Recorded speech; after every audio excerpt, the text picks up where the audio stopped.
வணக்கம் நண்பர்களே. Trading and investing வர்த்தகம் மற்றும் முதலீடு சேனலுக்கு நான் உங்களை அன்போடு வரவேற்கிறேன். இந்த சேனல் பிடிச்சிருந்ததுன்னா சப்ஸ்கிரைப் பண்ணுங்கள், லைக் பண்ணுங்கள், உங்கள் ஃப்ரெண்ட்ஸுக்கும் ஷேர் பண்ணுங்கள். உங்களுக்கு இதில் ஏதாவது கருத்துக்கள் இருந்துச்சுன்னா அதை கமெண்ட் பாக்ஸில் கமெண்ட் பண்ணுங்கள். நான் உங்களுக்கு அதோட என்னுடைய கருத்துக்களையும் நான் உங்களுக்கு தெரிவிக்கிறேன். சரி, இப்போ நம்ம இன்னைய வீடியோக்குள்ளே போகலாம். இன்றைக்கி நம்ம பார்க்க போகிறது என்னென்னா, அக்டோபர் 8ஆம் தேதி நடந்த ட்ரேடிங்கினுடைய ரிசல்ட் என்ன, நம்ம என்னென்ன கால்லாம் எடுத்திருந்தோம் அந்த காலுடைய ரிசல்ட் என்ன அப்படின்றத ஃபஸ்ட்டு பார்க்க போகிறோம். அடுத்தது அக்டோபர் 9ஆம் தேதியினுடைய கால்ஸை பற்றியும் நம்ம பார்க்க போகிறோம். சரி, முதல்ல அக்டோபர் 8ஆம் தேதியை பார்த்துடலாம். அக்டோபர் 8ஆம் தேதி நம்ம ஒரு 6 ஸ்டாக் பார்த்துருந்தோம். கொட்டாக் பேங்க் பார்த்துருந்தோம், ஒர்க்அவுட் ஃபார்மா பார்த்துருந்தோம், Muthoot finance, Dabur, HDFC life and Sanghamitra பார்த்துருந்தோம். கொட்டாக் பேங்க் பார்த்தீங்கன்னா என்ன நடந்தது அப்படின்னு பார்த்தோம்னா, ஷார்ட் ஆர்டர் சொல்லியிருந்தோம். 1321 வரைக்கும் கீழே போச்சுன்னா விற்க சொல்லிவிட்டு 1314 ரூபா 1300 போச்சுன்னா வாங்கலாம் அப்படின்னு சொல்லியிருந்தோம். இது என்ன நடந்தது இன்றைக்கி அப்படின்னு பார்த்தோம்னா, 1321 ரூபாயை தாண்டி கீழே போய் 1311 ரூபா வரைக்கும் போச்சு. ஸோ அந்த இதில் நமக்கு ஒரு 0.5% மேலேயே டார்கெட் வந்தது, நல்ல ப்ராஃபிட்டும் வந்தது. ஒர்க்அவுட் ஃபார்மா 311 ரூபா 40 காசுக்கு கீழே போனால் விற்க சொல்லியிருந்தோம். அந்த ப்ரைஸ்க்கு அது போகவே இல்லை. அது அதே மாதிரி முத்தூட் ஃபைனான்ஸ் பார்த்துருந்தோம்னா 1164 ரூபாய்க்கு கீழே போச்சுன்னா விற்க சொல்லியிருந்தோம். அதை க்ராஸ் பண்ணிவிட்டு 1149 ரூபாயும் தாண்டி போச்சு. நம்ம 1149 ரூபா ஃபஸ்ட் டார்கெட் வச்சு நான் வெளியில் வந்துட்டேன். அதில் எனக்கு ஒரு 0.7% டார்கெட் கிடச்சிது, ப்ராஃபிட் கிடச்சிது. டாபர் அந்த மாதிரி தான் 521 க்ராஸ் பண்ணி கீழே போயிட்டு 517 ரூபா வரைக்கும் போச்சு. 515 ரூபான்ற அந்த ஃபஸ்ட்டு டார்கெட் அதை ரீச் பண்ணலை. ஆனால் 0.5%ன்ற டார்கெட்டை க்ராஸ் பண்ணி போனதுனால 0.5% நான் வெளியில் வந்துட்டேன். நான் HDFC லைஃப்பும் சங்கமித்ராவும் டார்கெட் போகவே இல்லை, ட்ரேடும் ஆகலை. ஏன்னா அது அந்த 575 ப்ரைஸ்க்கோ 50 ப்ரைஸ்க்கோ கீழே அது போகவே இல்லை. சரி, இப்போ நம்ம அக்டோபர் 9ஆம் தேதிக்கு உண்டான ஸ்டாக்ஸ் என்னன்றதை பார்ப்போம். அக்டோபர் 9ஆம் தேதி பார்த்தோன்னா, முதல்ல நான் பார்த்துட்ருக்கிற ஸ்டாக் IGL ஸ்டாக் எடுத்து வச்சுருக்கேன். ஸோ IGL என்ன இருக்குதுன்னு பார்ப்போம். இது IGL ஸ்டாக்கு. ஸோ IGLயில் பார்த்தீங்கன்னா ஒரு மார்க்கமான ட்ரெண்டு ஒன்று இருக்குது. அது ஒரு ஃபுல் ட்ரெண்டுன்னு சொல்ல முடியாது, பட் ஒரு மாதிரியான ட்ரெண்டு. அதே மாதிரி இந்த இடத்துல பார்த்திங்கன்னா ஒரு என்கல்ஃபிங் நடந்த மாதிரி தெரியும். ஃபுல் ஹெட்டு இப்போ திரும்பவும் என்கல்ஃப் ஆகலை, பட் ஓரளவுக்கு என்கல்ஃப் ஆகிருக்கு.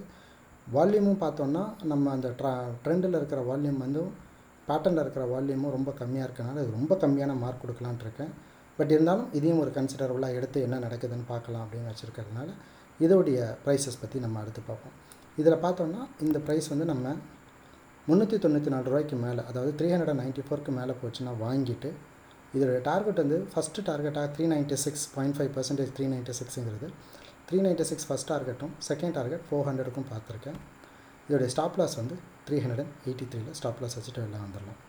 சரி, அடுத்த ஸ்டாக் ஐடியா பார்த்துருக்கேன்.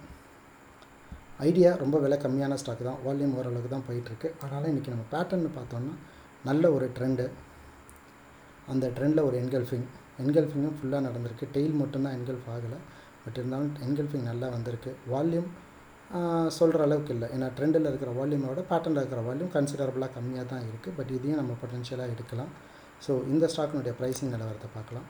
Idea buy above 9.25, target 9.45, 9.75, 10 rupees, stop loss 8 rupees 50 paise. So இது ஐடியாவினுடைய ப்ரைஸிங். அடுத்தது இண்டிகோவில் பார்த்தோன்னா நமக்கு ஒரு ட்ரெண்ட் இருக்குது, ஒரு பாசிட்டிவ் ட்ரெண்ட் இருக்குது. அப்புறம் ஒரு என்கல்ஃபிங் நடந்திருக்கு. என்கல்ஃபிங் டெயில் ஃபுல்லாக எகைன் என்கல்ஃப் ஆகலை, இருந்தாலும் பரவாயில்ல. வால்யூமும் பார்த்திங்கன்னா ட்ரெண்டில் இருக்கிற வால்யூமை விட பேட்டர்னில் இருக்கிற வால்யூம் கம்மியாக தான் இருக்குது. பட் ஸ்டில் தட் இஸ் நம்ம பார்த்து என்ன பண்ணலான்றது பார்க்கலாம். இதுக்கெல்லாம் அப்படின்னா ப்ரெடிக்டபிலிட்டி கம்மி, பட் பார்க்கலாம் அப்படின்னு சொல்லிட்டு செய்வோம். சரி, இதோடைய ப்ரைஸிங் நிலவரம் என்னென்னு பார்ப்போம். இண்டிகோ செல் பிலோ 100,136, அதாவது 1131 வரைக்கும் கீழே போச்சுன்னா அதை விற்றுடலாம். டார்கெட் 1310 ரூபா 1300 ரூபா, அதாவது அந்த ப்ரைஸுக்கு வரும்போது நம்ம வாங்கணும். ஸ்டாப் லாஸ் 1357 ரூபாய் இதோடைய ஸ்டாப் லாஸ் ஆர்டர். சரி, அடுத்த ஸ்டாக் பார்ப்போம். அடுத்தது advanced enzymes. So advanced enzymes பார்த்திங்கன்னா இங்கேயும் பார்த்திங்கன்னா ஒரு பாசிட்டிவ் ட்ரெண்டு, அப்புறம் ஒரு நல்ல என்கல்ஃபிங், ஃபுல்லாகவே என்கல்ஃப் ஆகிருக்கு. இதில் இருக்கிற ப்ராப்ளம் என்னென்னு பார்த்தோம்னா, இந்த ட்ரெண்டில் இருக்கிற வால்யூமும் பேட்டர்னில் இருக்கிற வால்யூமும் பார்த்திங்கன்னா ரொம்ப கம்மியாக இருக்குது. அதனால் இதுக்கும் நம்ம ரேட்டிங் கொஞ்சம் கம்மியாக தான் கொடுக்க முடியும். பட் இருந்தாலும் இதையும் ட்ரை பண்ணி பார்க்கலாம். சரி, இதோடைய ப்ரைஸிங் நிலவரத்தை பார்ப்போம். இதோடைய ப்ரைஸிங் நிலவரம் செல் பிலோ 343, 343 ரூபாய்க்கு கீழே போச்சுன்னா விற்றுடுவோம். டார்கெட் 341 ரூபா, 330 ரூபா, 300 ரூபா வரைக்கும் டார்கெட் வைக்கலாம். இதுக்கு ஸ்டாப் லாஸ் 285 ரூபாய்க்கு மேலே கீழே போயிடுச்சுன்னா இதை ஸ்டாப் லாஸ் பண்ணிவிட்டு வெளியில் வந்துடுறது நல்லது. சரி, இப்போது மன்னிக்கணும், இதோட ஸ்டாப் லாஸில் ஒரு தவறு இருக்குது. இதை நான் ஸ்டாப் லாஸ் திரும்பவும் பார்க்குறேன். இதோடைய ஸ்டாப் லாஸ் வந்து நம்ம எவ்வளோ வைக்கலாம் அப்படின்னா 283 ரூபாயில் அது வந்து 384 ரூபா 50 காசு. ஸோ அதை தான் வந்து நம்ம டார்கெட்டாக வைக்கணும். நான் இதை பார்க்கும்போதே சரியாக கவனிக்கிறேன், நான் இதை என்னுடைய தவறு இது. ஸோ இது ஸ்டாப் லாஸ் வந்து 285 இல்லை 385 இதோடைய ஸ்டாப் லாஸ். இது டைப் பண்ணும்போது தப்பாக டைப் பண்ணி வச்சுருக்கேன்.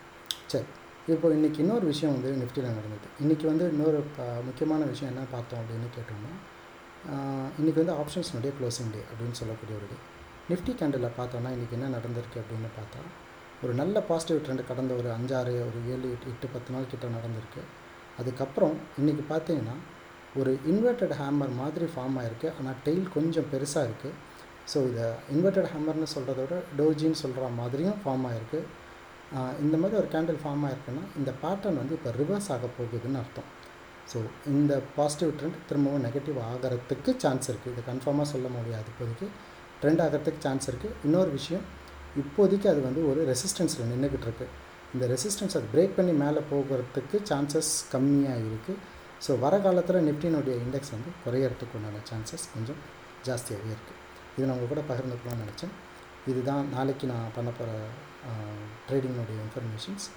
இந்த வீடியோ உங்களுக்கு பிடிச்சிருக்குன்னு நினைக்கிறேன். மேலும் இந்த மாதிரி வீடியோக்களை வந்து பாருங்கள். நீங்கள் பெல் ஐக்கானை தட்டி விட்டிங்கன்னா உங்களுக்கு நோட்டிஃபிகேஷன் வரும். அதை வச்சு நீங்கள் வந்து நான் பண்ணுற ட்ரேடெல்லாம் தெரிஞ்சுக்கிட்டு நீங்களும் கற்றுக்கிட்டு நீங்களும் நல்லா பணம் சம்பாதிக்கலாம். மிக்க நன்றி. தேங்க்ஸ். பை.